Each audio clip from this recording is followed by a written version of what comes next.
show that we need to decline, or we have to reduce carbon emissions by 80% below 1990 levels by the year 2050. The Kyoto Protocol is kind of the international agreement which is currently regulating this. Within the involuntary market, which is the carbon trading is performed underneath the Kyoto Protocol, there's about $25 billion worth of trading that happened last year. The voluntary market, the space that we'll be operating in, is about 78 million. The way that we intend to increase the value of our particular carbon emissions is to subscribe to the certification standards underneath the Kyoto Protocol in order to show that we have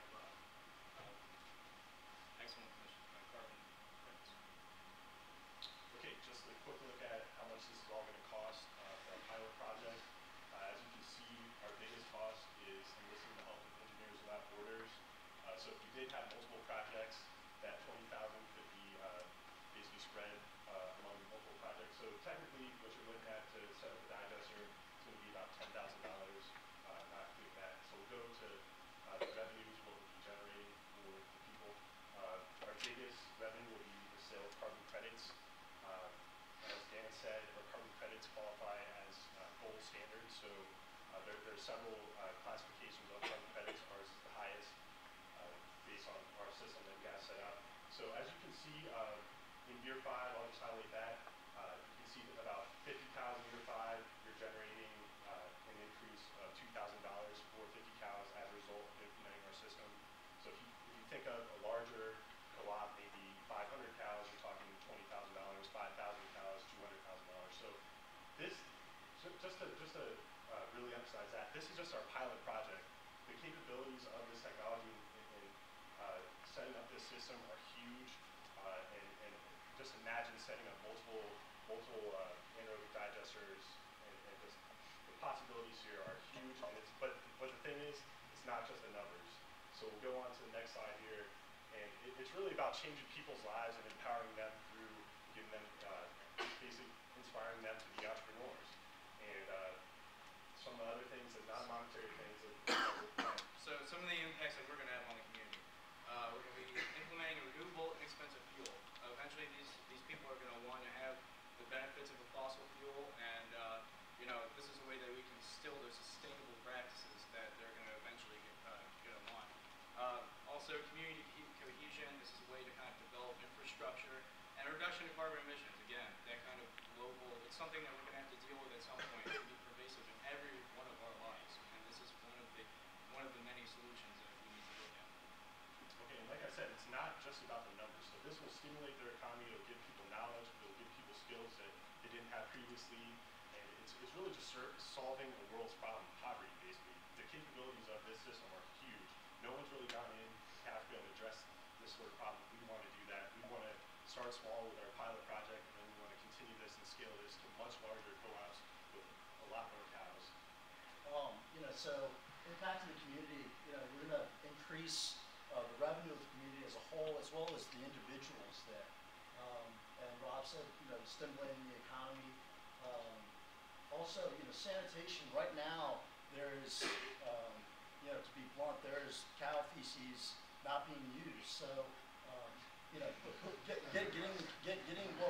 it's just sitting around, it creates a sanitation issue. But we're taking this waste and we're turning it into energy, and that's going to bring about better sanitary methods there. The storage of milk currently, without this system, the milk, because there's no refrigeration, the milk that is produced from the cows is basically immediately consumed because it's perishable, it goes bad, milk goes bad, and so they're able to now store the milk that they would have been throwing out. They're now able to store in the refrigerator, and can use that to either feed their families the next day or use that towards the milk sales.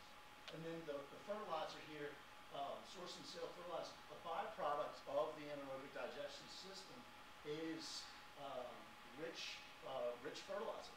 And they can either sell this fertilizer to neighboring communities or within the community, or they can use the fertilizer, the byproduct, for their own crops and improve their crop yield.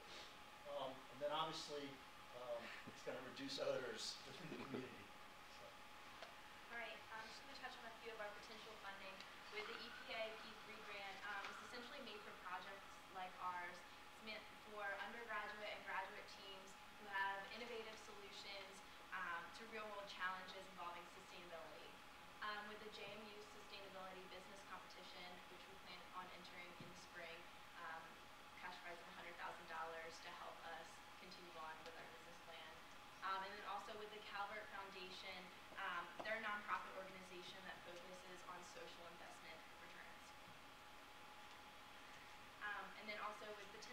projects. Aside from the neighboring Kenyan communities, we have identified a community in Bangladesh and then also the northwest province of Cameroon.